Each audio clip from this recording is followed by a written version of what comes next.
The other day I got asked by a tournament organizer if I would like to participate in their tournament. I checked out the previous tournaments of the same TOs and noticed that it's a Swiss bracket. Now you might ask yourself what exactly a Swiss bracket is. How does this type of bracket exactly work? And what do the Swiss have to do with this? The tournament I participated in works in the following way. You have 4 different pools with a bunch of players. The 2 best players in each pool make it into the top 8. And everybody has to play 5 rounds. How you get into the top 8 is based on a point system. A set win gives you 3 points, and a game win gives you 1 point. In the best of 3 setting, you can get a total of 5 points through this system, which gets you a maximum of 25 points at the end. To avoid clashes of multiple people getting 25 points, you have to play against players with a lot of points in later rounds as well. But how the system automatically matches you up with your opponents is beyond my understanding. But that's kinda how it works. Because many people ask me about playing Link in a tournament again, I thought the Swiss bracket is the perfect opportunity to try it out. Then at least I'm comfortable with my character while still learning how this tournament format works. But before I got into the bracket, I played a bit in Elite Smash to warm up my Link. Nothing better than a good old Elite Smash stomping and clipping session where I destroy the hopes and dreams of my opponents. It is always alright to play in Elite Smash, just to warm up against a lot of different characters and playstyles. I wouldn't even mind playing against a Sonic in Elite Smash, because they would prepare me for what's about to come anyway. And you all know, I like to take my time in a tournament. Ooh, the double snipe! After my Link win streak session in Elite Smash, I was ready for the tournament and waiting for my first opponent in my first Swiss round. I had to play against SkyCloud do Brazil, who quickly turned into SkyCloud do DQ.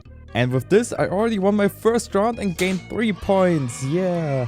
Now you might ask yourself, but silly, didn't you say you get a maximum of 5 points in a set? And yes, you are correct. My opponent, however, was not here and got disqualified.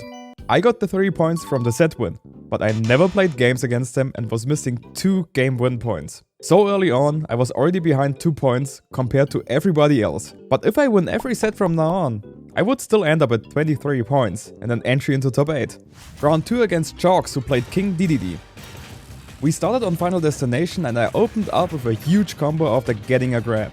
Usually I'm not the biggest Final Destination fan, but when playing against a character like Dedede, I really enjoy the extra space to throw out my projectiles, so my opponent out, and catching the landings. The first stock went down quickly afterwards. And that should be the first one, yep, let's go. But I didn't stop there. I damaged the Dedede player to high percent, forced him into a tech situation followed up by a bomb throw to force the shield, and enabling me to throw Chalks off stage, taking the stock with 1 more edge guard. Being 2 entire stocks in the lead, I was now allowed to take some risk and quickly found an opening for the last stock. Clean. After this huge 3 stock, Chalks decided on a character switch to Yoshi.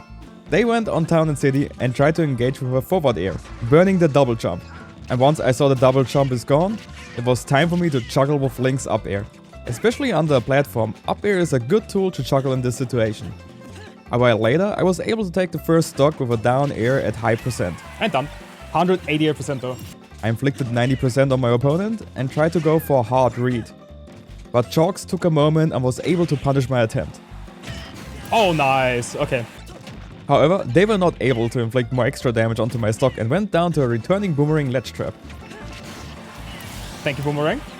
Chalks tried to read an air dodge after hitting an up tilt to grab me, but instead I double jumped and got a huge combo off of it. Ooh, damage. But Chalks chose the right option and air dodged. Oh, I could have confirmed into up smash. Oh, sucks, man. I think it would not have killed there, because it's Town City, but still. Town City and it's Yoshi. Even though they escaped this time, it was already too late for the Yoshi player, and shortly after I won the set with an up air. GG's to Chalks. Nice. A solid game as well. 2-0. Tips on how to have more lag. Just upload or download something. Like take a really long YouTube video or something like that. Or a really long video.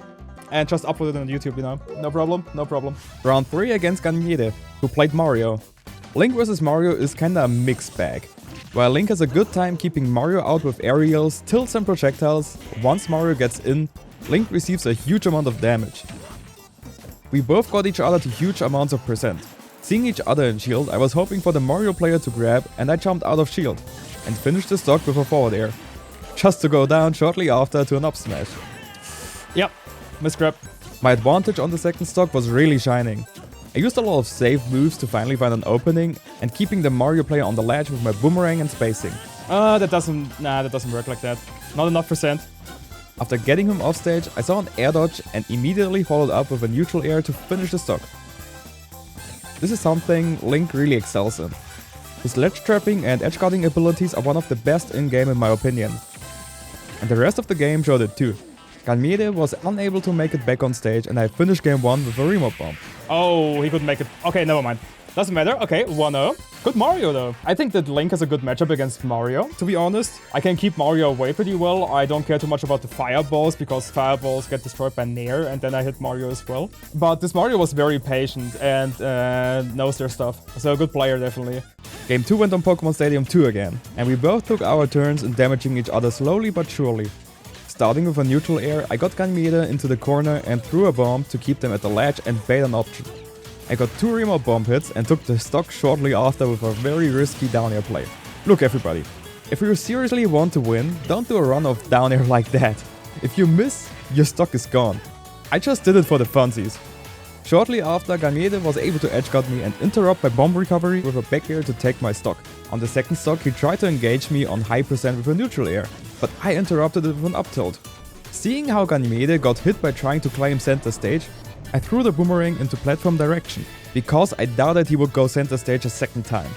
My guess was correct, and with a forward air in combination with the boomerang, I locked the Mario player in this position to take the stock with an up smash. With a few stray hits here and there, I was able to damage Ganymede to 80%. Seeing how much my shield got destroyed by up smashes, I backed off to regain shield health. But he saw through it and finished my stock with a back air. Yeah, shield poke. At the end, I got him to a ledge trap situation again, and one more boomerang into forward air was enough to take the game and win the set. GG's to Ganymede. That was much closer. Good adaptation. Very good adaptation. Round 4 against Griffey, who played Yoshi. Yoshi is a character which can be played in a lot of different ways, and Griffey was more on the aggressive side. And against aggressive options, I have to take full advantage of my range to hit my opponent. Alrighty, yeah, I thought so. When I saw Griffey in a landing position, I tried to catch them with a boomerang and failed. Instead, I got hit by a back air because I jumped too fast out of shield. Ooh, bad DI. For me, it was time again to play the keep away game. I wanted to slow down this game by using my projectiles and range to slowly but surely rack up more damage. This worked out pretty fine, and I finished the stock with an up special out of shield. But I have to give it to Griffey. They found a good opening with the up special and I was in a juggle position, receiving a huge chunk of damage. My stock went down later to an up smash out of shield. Ooh, okay. Griffey found themselves in a juggling situation against me, receiving a ton of damage through my up airs. Ooh, close. We were both shielding. Griffey being at high percent and me being at very low percent, I just tried my luck with an up smash out of shield. The risk reward was in my favor, and it was the very first time I did such a risky up smash. So the surprise factor was on my side as well. I don't know, I'm not sure. Okay, barely. That was like the percent threshold where you don't know if up smash is gonna kill. Game 2, Griffey went on Final Destination, which is a good stage for Yoshi. But also for Link in this matchup, as you can see by this huge juggle scenario. I was pushing my advantage state further and further, and to be honest, I don't really care about the eggs on this stage. I can either run under them, jump over, or use my Nair to destroy them. And so I just avoided all the eggs until I finally took the stock with a back air. But I didn't stop there and damaged Griffey even further until kill percent. The eggs were really a non-factor here, and after a while I was able to take the stock with an up special. That kills. After a missed B reverse boomerang, I found myself in a very bad spot. Griffey immediately took advantage of that and was able to secure the first stock against me. Made a mistake, paid for it. On the last stock, I was just playing the keep away game. Every single approach was stuffed out by a move of mine. I controlled the whole stage with my projectiles and aerials. And even laid traps on the other side of the stage. The whole stage was not safe for Griffey. They were trying to get back on stage and I threw the boomerang, but this was just an air dodge bait, and I was able to get a grab in. I played really well on the last stock and used a lot of tricks. And after a while, the percent were just too high for Griffey and I finished the game and won the set with a neutral air. GG's to Griffey. Okay, yeah, that's the trick, and 2-0. Do you think Link wins this matchup? Yes, Link wins this. Are you tryharding or is Link just schmoving today? I'm just playing like normally, I'm just playing for fun, you know. I wouldn't say I'm tryharding, I'm just playing like usual. Which is honestly tryharding. I think many people have this problem in tournament settings that they cannot really play fully. And for me it's just like, I'm having fun. I don't care if I win or lose, I'm just playing for fun. Round 5 against Microonde, who played Robin. We started the game on Pokemon Stadium 2 and right from the get-go I noticed that this is gonna become a very hard set. Their projectile usage was really on point. First stock, but Robin can kill pretty early. After taking the first stock, Micro-Onde got me offstage and threw the bomb back at me. I tried to go for a slick recovery and stop the bomb mid-air, but unfortunately failed. What? No bomb recovery? I was able to pressure them a lot with my projectiles, especially the boomerang, and found a stock through ledge trapping them. I was already at high percent on my second stock, but this didn't stop me from racking up more damage by applying a lot of corner pressure and converting single hits into huge damaging combos. At the end, I hit a boomerang and saw how Micro-Onde still tried to engage, so after the second boomerang, instead of stuffing an approach out, I was chasing them down with a forward air to end game 1. Game 2 went on small battlefield and we both damaged each other to about 70%. I threw my boomerang and noticed it would hit, so I went for a quick drag down forward air combo to finish the first stock quickly. Micro-Onde got me offstage with a back air and then made a crazy up special play to set me perfectly up for a down air spike. Ooh, what a catch. This setup was so good for the Robin player that they were not only able to do that once, but even twice in the same game.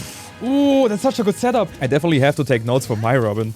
Micro-Onde didn't gain too much extra credit on me, and my good old friend the returning boomerang helped me out to find the stock with my forward air. The Robin player found a side special opportunity and racked up a lot of percent while still consistently pressuring me. It felt like I was nowhere safe. This is getting crazy, Jesus. With chip damage and projectile play, I managed to inflict more and more damage onto Micro-Onde. Both of us were in shield next to each other and I saw my boomerang coming back. Which means if I roll back, the boomerang has a longer travel distance and can save me during the roll. But unfortunately I rolled a bit too late and I caught the boomerang during shielding again, and Micro-Onde was able to finish me off with one down smash. Game 3 I picked Town and City with Link, because it gives me a lot of space to play around with Link's projectiles and Link can kill off the sides very well. In the beginning we both had a tough time hitting each other, but we also didn't want to overcommit because of the damage each other player can deal upon a good hit. I got Micro-Onde in the corner and applied more pressure with my aerials and finished the stock with one boomerang into forward air after the missed up smash. Good. But I paid for it shortly after with my own stock. Yep, understandable. That was kinda tough there. The Robin player then got me in the Arcfire situation and I made a big mistake. I tried to jump out of Arcfire for whatever reason and didn't notice that my double jump was gone. Oh, I didn't have a jump left, damn it. But at the end, it didn't matter too much because I found a boomerang confirm after Micro-Onde tried to land and I was able to finish the stock off with another forward air. The last stock was pretty crazy on both parts.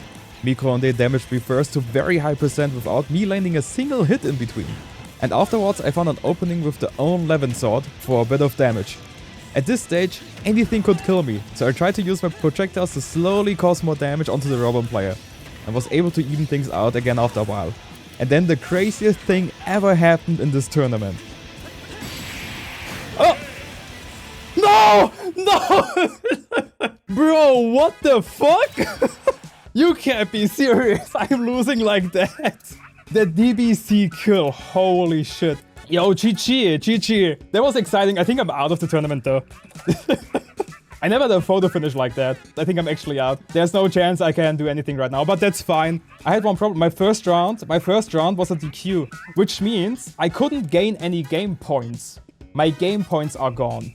That's why I only have 19 points instead of 21. Guys, in the end, I have to say one thing. DQ won against me in this tournament. I lost to DQ. I lost to freaking DQ. What a finish. And with that, I was out of the tournament because I was missing the 2 game wins from the disqualified set. For my first time at a Swiss bracket, I would say I did pretty okay. And if I learned one thing from this whole tournament, it's that you should never underestimate your opponents, even if they're disqualified. Thank you so much for watching.